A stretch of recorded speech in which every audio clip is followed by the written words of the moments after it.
So in this video, I really wanted to be kind of vlog style about some things that I've been thinking about as I've been sharing kind of my witchy practice and putting together workshops to support other people on their witchy or spiritual path.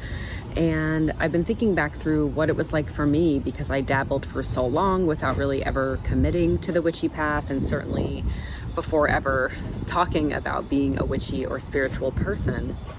And what I've come to, and what I really struggled with, and what I'd like to share in this video, is about feeling witchy enough, or feeling like the right kind of witch. And this is something that I really struggled with for a long time, of not actually feeling very welcome or like part of the community. And it wasn't that anyone explicitly told me I didn't belong or was rude or anything like that. This was more like a limiting belief that I had of, what does it mean to be witchy enough? And maybe I'm not witchy enough to be kind of publicly witchy or sharing anything about witchcraft or anything like that, and feeling like I didn't have the roots that so many other people talk about in their witchy or spiritual path. So I want to share that with you today in case this resonates with you, and maybe this is something of a barrier that's keeping you from exploring and being open with your witchy and spiritual path, if that feels safe to you. And that can be your choice. I just want to be able to share what my experience has been and really support people from trusting their inner knowing and never feeling limited because of a belief that they have of not enoughness. And not enoughness can show up in so many ways, and it has been kind of recurring in my life in many areas. So today I'm going to focus on the not enoughness of this witchy path. And so when I started looking at kind of witchy things, I was really drawn to the occult. I was drawn to kind of the mystery and the curiosity of like what was underlying these practices from around the world. And it just felt like there was something deeper of how things were connected, how nature was connected to people. And like there was this like underlying energy that I was just like missing. Like there was this like magic and vitality and like juiciness and just like this like underbelly of flow and connection that I just felt like was there, but like I could never grasp. And so I started exploring the witchy path, and this enoughness issue really came up. Because for me, I grew up in New York. I grew up in Long Island. So if anyone's familiar, it's kind of where I grew up anyway, was very much suburbia, very much like concrete jungle-esque with like house on top of house. You know, we had like a concrete patio in the backyard with like a tree and some grass. And I was not fortunate enough to really grow up with a family that was like super outdoorsy. So I wasn't like hiking, I wasn't exploring nature, I was not planting, we didn't have a garden. Like that just wasn't what I grew up with. And I also didn't grow up with anyone who was especially witchy or spiritual in any way.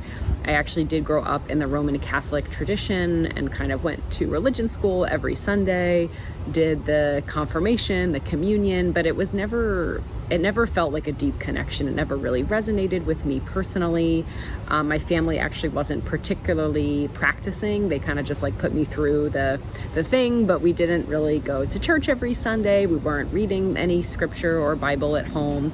So it kind of just felt like a thing I did, but I never felt like the soul connection. So I never really viewed myself as spiritual or religious in any way. And I was super interested in witchy things and was like drawn to the aesthetic of like Charmed, you know, growing up, or Sabrina the Teenage Witch.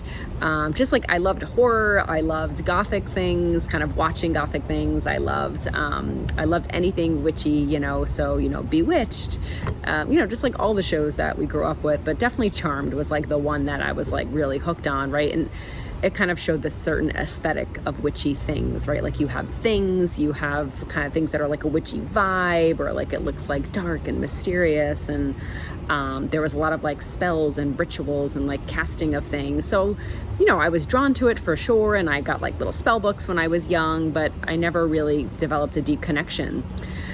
So that was not something that was present in my childhood. I don't recall any particular spiritual things happening to me when I was a child, and maybe that was me being closed off from it. I certainly was kind of imaginative and like played with my animals, and they all had like names, and I would talk to them. And I feel like I did like love the idea that there were like fae or fairies kind of around the land. So I don't know if I had any actual experiences. I don't recall any, but I remember like talking to the trees or like bringing my little stuffed animals out there and creating like little worlds. Like I was very interested in these like other worlds. So like reading a lot of fantasy and like things that did have fairies and gods and goddesses. So like my interest was there, but it was never like something I worked with or there was like a deep connection. But it was definitely like a thread throughout my childhood, but it was just me. Like no one else really had that.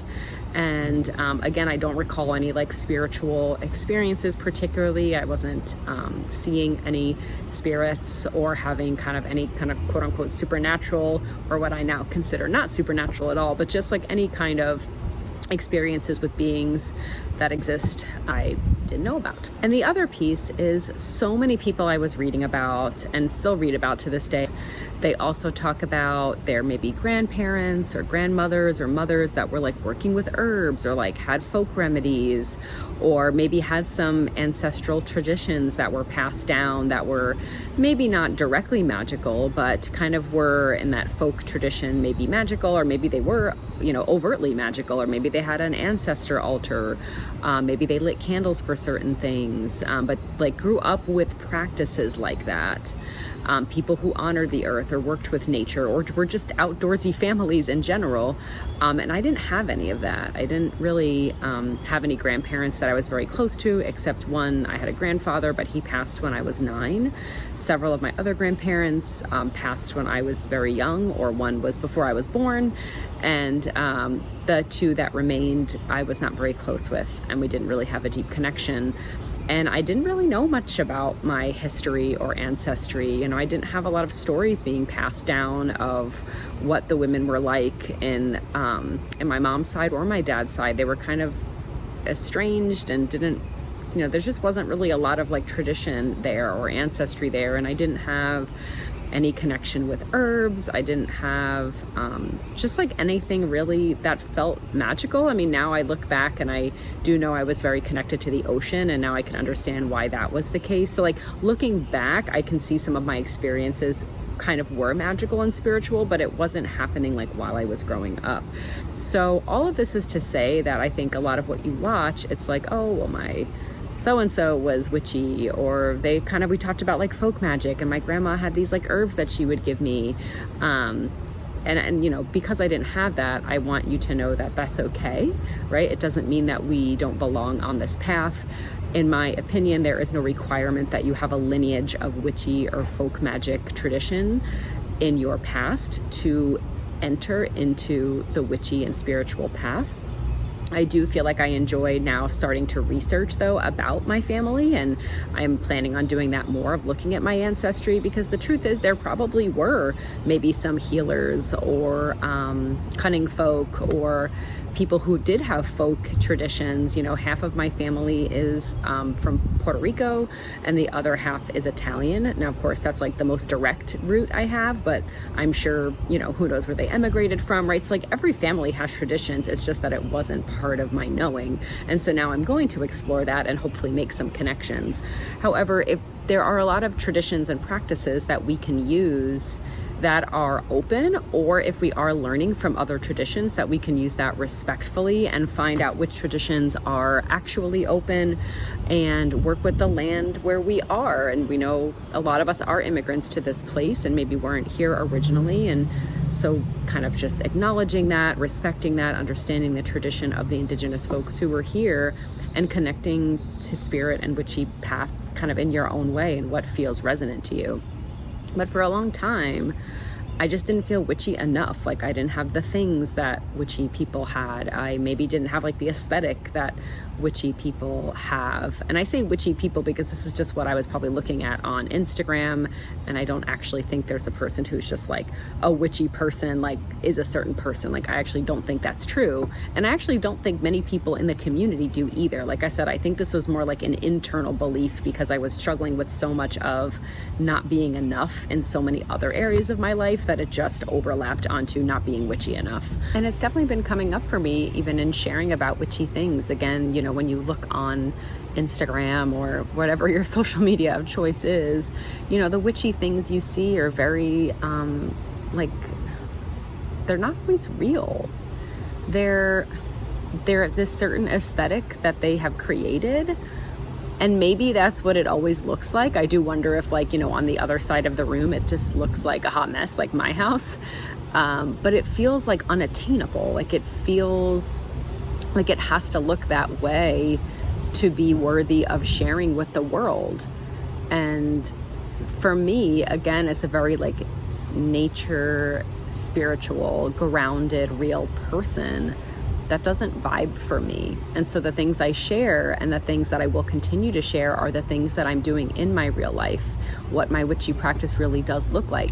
And it's not to say that if your witchy practice does have that beautiful, artistic, creative aesthetic, if that's you, if that's who you are, then share that, right? As long as it's real, as long as you feel like what you're sharing is from your heart and your soul, then I think that's wonderful. And if that's not how you vibe, if that's not who you are, you don't have to feel that your witchy practice has to look that way to be magical and powerful and, you know, really support you in your life. And I felt like I didn't have the lineage, I didn't have the traditions, that I was behind because so many people came from this path or started when they were really young. And I was kind of in my 30s when I really started actually saying, I want this as part of my life. And I have built my practice around what I've learned, around the teachers that I've met, and around what has resonated with me. Because I now believe I am enough, right? And my witchiness is enough because it's perfect for me and who I am. And so I don't want being witchy enough to stop you, as it did for me for many years. There is no aesthetic that's required for your home or your wardrobe or your appearance. There is no tool or thing that is really required, in my opinion, for witchy practices, depending on how you practice. To me, your most magical tool is your own body, your mind, and your spirit, and your own energy and the world around you. And your witchy path never has to look like anyone else's, and you can pick and choose the things that are resonant for you, as long as you're doing that with respect. And I encourage you, when you're looking at teachers, is to find people who are honoring the traditions, maybe where they're coming from, or if they're practicing a tradition that's open, that's not from their own descent. Like, I don't know that I have any Celtic or Irish ancestry. Like, maybe I do back in the tree, but you know, it's not a direct line for me, or at least it's not a culture I grew up in. However, when I'm learning about Celtic traditions or the Wheel of the Year, which is a little bit of like Norse, Germanic, and Celtic, I'm doing that with respect. You know, I'm trying to learn the history and the folklore, and I'm trying to use the themes that maybe are resonant with what I'm seeing around me during those holidays and incorporating them into my life in a modern way. And so I don't feel that I'm like, you know, taking a tradition and just abusing it in any kind of way. But there are certain traditions that I don't feel are open to me, and that I feel like I wouldn't feel authentic in practicing. And so I just kind of learn about them and then I leave them there. I come to believe that I am witchy enough, which has helped me unlock parts of myself and my inner magic and be able to practice and basically imbue my whole life with magic and witchcraft. And it started out for me, I think I went into a bookshop and I said, oh, I'm kind of new to witchy things. Can you help me? Do you have a book that you recommend? And they gave me Wikipedia, which is a book based on Wicca, which is a religion. And it does often incorporate witchcraft, but witchcraft and Wicca are technically not the same thing. And so I read about it, and again, it wasn't resonating with me. And I said, okay, well, maybe I don't belong on this path. Like, maybe what I'm here, like, it's just maybe witchiness isn't for me, or like my understanding of it is just wrong.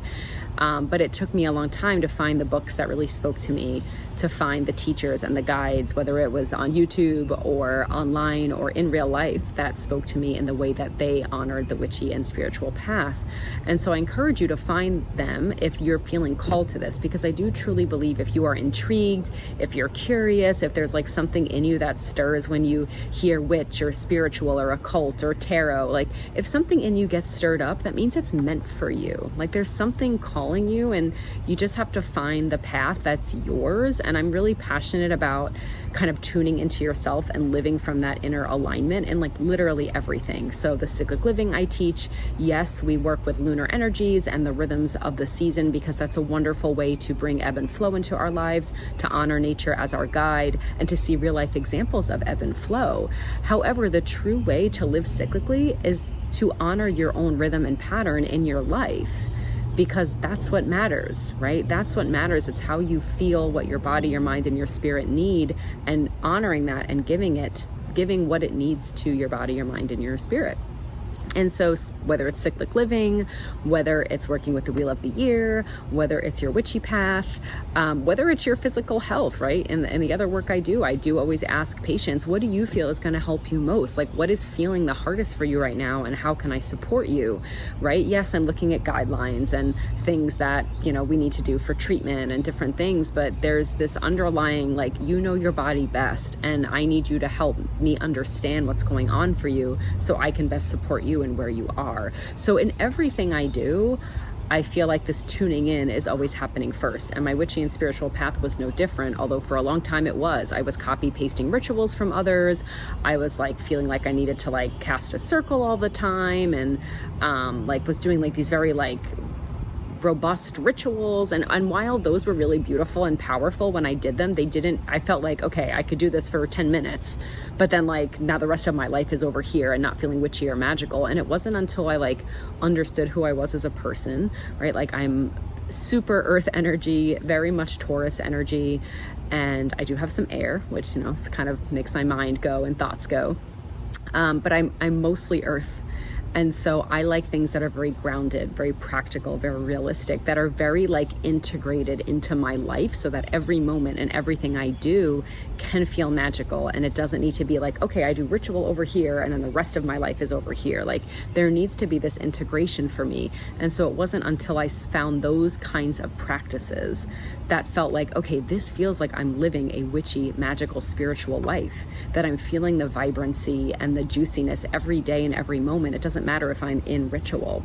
But someone else's witchy path may look really different. Like they may like and feel incredible with those rituals, and they're really good at hosting them and they love doing them.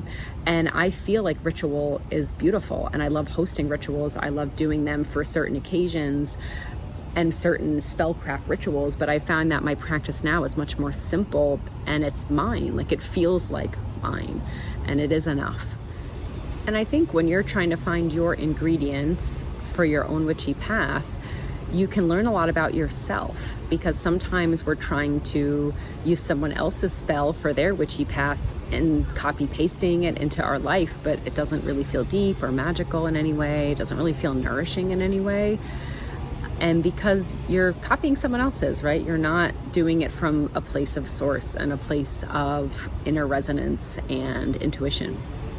And so I think if you learn about yourself, that helps you determine what your witchy path might look like. So for me, I love journaling. I love self-growth. I love reflection. And so a big part of my practice is working with a journal and a candle and using tarot cards intuitively to support my inner knowings and to help me bring up things that are maybe buried, to help me heal and continue on my journey of this kind of peeling back layers of crap that people have put on me over the years and finding who I am inside.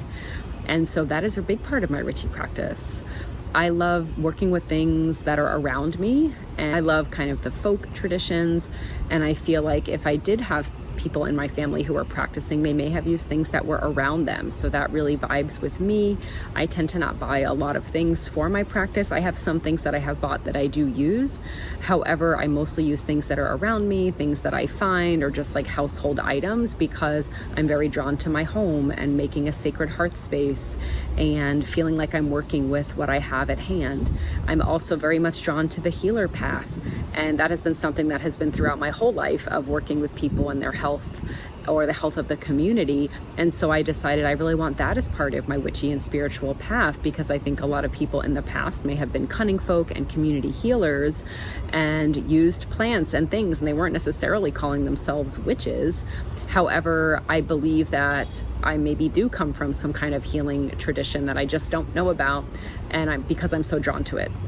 And so incorporating herbs in both a science-based and a magical spiritual way has really bridged those worlds for me. And looking at other spiritual healing modalities and incorporating that in, things like meditation and visualization are very much a part of my magical and witchy path. And so learning even about my astrology, like I talked about being very Taurus and earth energy, I like tangible things, but not like things I buy in a store. I like working with plants or stones or sticks that I find outside or something like that. That feels very like Taurus-y and close to my heart to me. It's also important that I live out my values in how I do my practice, because as a Taurus, I'm very passionate about my values and what matters to me. I also like things that are simple and grounded. And so if you learn about yourself, that's going to infuse your witchy path.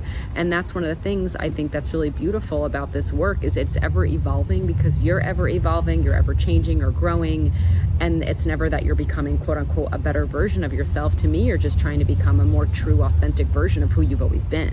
It's just that we've kind of layered on a lot of things throughout our life, whether it's from society or family or, things that have then become limiting beliefs or stories that we tell ourselves that keep ourselves small. And so my witchy path has kind of come together with as I've learned about who I am. And so I think that's a really nice way to explore your witchy path, is like, what do you generally like to do? What are things that are important to you? What kind of practices do you do in your everyday life that are really meaningful? Like, I also love being in the kitchen and cooking. And so for me, infusing magic and spiritual elements of herbs as I'm cooking and I'm stirring and drawing sigils in my soup, like, that's really powerful for me. And it doesn't take a big ritual, but I can know that when I'm eating it or sharing it with my partner, that the love or whatever spell I infused into my cauldron, my pot, is infusing into both of us as we consume it. So it can be really simple, or it can be really grand and big, right? If you're someone who enjoys kind of more kind of grand or artistic or creative, or you're maybe more poetic, so you like more verbal spells, right? Like, there's so many ways to do witchy magical things, but it has to come from who you are. And so I hope that you don't let the feeling of not enough stop you like it did me for so long. I have finally come to terms with, I don't have to look a certain way, I don't have to act a certain way, I don't have to do certain things, and I don't have to have a house that looks a certain way to be witchy. And I love that. It's very freeing on the other side. So I hope that you can get there as well. And so all this is to say, you don't have to come from a witchy lineage. You don't have to have a bunch of folk traditions being passed down. You can learn from other traditions respectfully and incorporate them if they are open practices. And you can make a path that is true to you and how you want to feel, and how you feel witchy or spiritual things can support you. And so I encourage you, if you're interested in this path, continue pursuing it. Don't feel let down. Don't let the enoughness that happens to so many women in this world of not being pretty enough, not being skinny enough or big enough or smart enough or whatever, like whatever that enough issue is for you, don't let it come into your witchy world. And if it is, really try to find ways to let it go, because it wasn't until I let that go that I found my witchy spiritual self and feel comfortable sharing it in the world. And so I hope that you can find a witchy path or spiritual path that fits you, that honors who you are in your life and who you want to be, that's authentic to you. And if any of this is resonating with you, I do host different things. It is always varying depending on when you're watching this. If you're watching this when I'm recording it, which is in July of 2025, I do kind of have a workshop coming up about kind of finding your signature spell and the ingredients that go into it to make up your witchy path. It's not going to be a workshop about memorizing correspondences or you have to do this ritual, but we are going to talk about some foundations. We are going to talk about some myths that I think come up a lot when people are exploring the witchy path. We are going to explore some history and how to treat traditions with respect. And we're going to I'm going to basically share a lot of the ingredients that have come into my spell for my witchy path. But I'm also going to just share a lot of other ideas and inspiration with the hope that you can walk away with some ingredients for your cauldron of what you want your witchy path to look like right now. And it really is ever changing. It is ever growing. And so the idea is to find what is inspiring you now, what speaks to your soul, and and learn more about that and practice from that place. So that workshop is coming up in a couple of weeks in July of 2025. But if it's after that, go ahead and just look on my website and see what else I have coming up to support you on your witchy path. So I hope by watching this video, you walk away feeling enough, because you were always enough, you were born enough, and there's no such thing as the right witch or the right path. It is simply your path and your witchy ways, as long as it is showing respect to the traditions and where they came from and to the land, and that it's authentic to you. And so I hope this inspires you to continue learning, to keep going on your witchy and spiritual path, and forever honing it to make it your own, because it really, that's when the magic happens. That's when the power comes. That's when the energies line up. That's when you feel vibrant and tingly with magic, because it's coming from true source. It's coming from your gut, your intuition, your knowing. And if you always start there, you won't go wrong, because your intuition is not going to steer you wrong. So happy witching, happy spiritual practicing, happy finding your own authentic path.